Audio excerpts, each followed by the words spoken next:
તો નિરાતના પડે બેઠા હોય ને તો જોજો પતિ પત્ની ગમે એ ઉંમર હોય, ઉંમર ત્યારે કાંઈ લેવા દેવા ન હોય, કારણ કે દિલ તો કોઈ દિવસ એમ કે વૃદ્ધ થતું જ નથી. એટલે બે આમ દાદા ને ડોશીમાં બેઠા હતા તો વળી આમાં કમત હુજે ને અમુકને, એટલે ડોશીમાં કમત હુજી.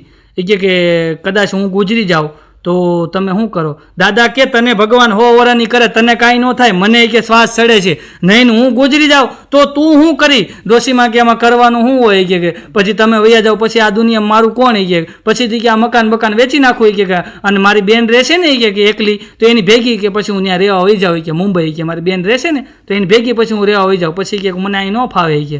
તો દાદા કે સારું.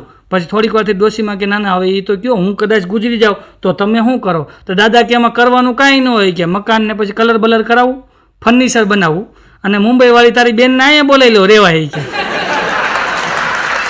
એ એકલી જ છે ને. ડોશીમાં ધૂમો મારી લીધો. વાહ.